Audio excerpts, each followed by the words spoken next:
Good morning, guys, or good afternoon to you, or good evening, wherever it is you're watching this. I was going to make this video last night, but I thank the Lord that I didn't because I needed to have more cohesive thoughts on the matter. And the question I want to ask you guys, without actually giving you an answer, I just want you guys to consider it yourselves, is can Christianity and Islam coexist peacefully? I'd like to know what you guys think about this as I engage in discussion. But I want to use Nigeria as a microcosm of this discussion because in Nigeria this week alone, we've had 25 high school girls abducted. We've had a church raided where 2 people were killed, I believe the pastor included, and a bunch of other people kidnapped. I'm talking in the space of a few days, maybe 2 days apart. Now, this is just a continuing trend in Nigeria. Of course, we have the problem of Islamic extremism and the Fulani herdsmen, who keep attacking, Christian towns and villages and trying to displace the people.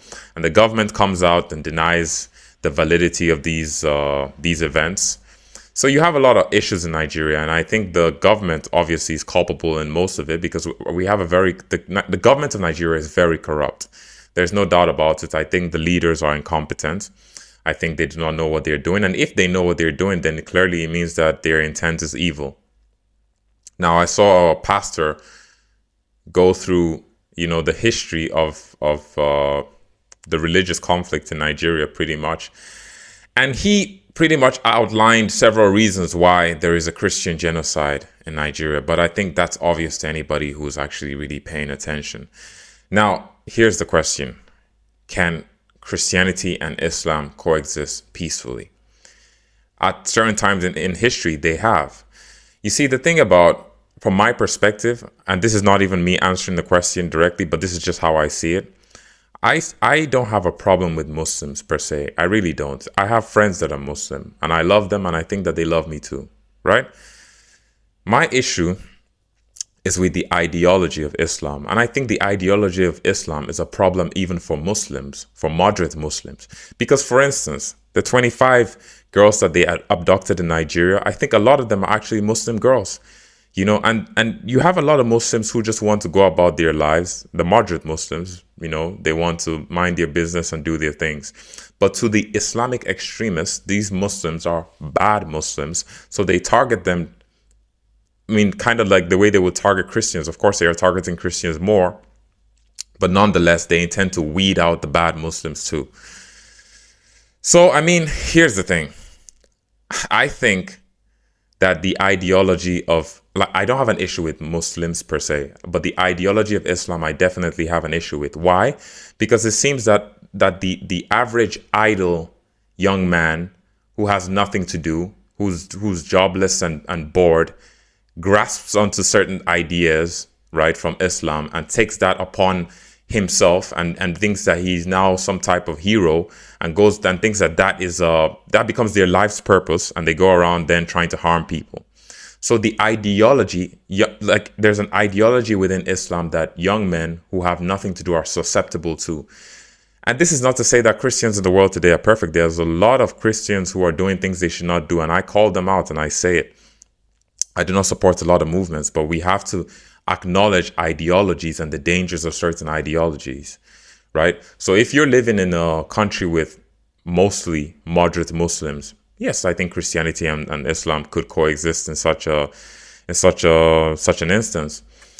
But if you are in a society where, for instance, you have a lot of men and even women to some degree, except it's mostly the men who carry out the instructions of other people. If you have men and women who are jobless, stupid, and idle, they tend to, and they call themselves Muslims, they tend to gravitate, or lean rather, they tend to lean towards the extremist ideologies within Islam. That's just the reality of things. You see it now in Nigeria so clearly. The intent of the Islamic extremists in Nigeria is to make Nigeria a completely Muslim country. Now, in general, Muslims would love to have Islam as the world religion, but some Muslims would rather talk to people and have them convert. But the other extremists would want to do it by any means necessary. And of course, as a Christian, that does not sit well with me because for a host of reasons, and I'm not even speaking on the spiritual level. But what I will say is this. You have to ask yourself if these ideologies can exist and for how long they can coexist. Because the truth is, the people who take it upon themselves to go about their jihad will try to do it by any means necessary, political, whatever, whichever way they can. And Christians have to ask themselves if there is an appropriate response to this, and what is the appropriate response to this. For many years as Christians, we've lived with this ideology that has been taught to a lot of us in our generation of almost being pacifist to everything. But there's a new generation of Christian here, a new generation of Christian that will not tolerate that kind of thing. So then again, I leave the question to you guys. Do you think that Christianity and Islam can coexist peacefully as we move forward? Do you think that it's a realistic proposition? Let me know what you guys think. I'll be really curious to hear. But in the meantime, if you're a Christian, pray for our brothers and sisters in Nigeria, and shout out to the people in the world who have spoken about this.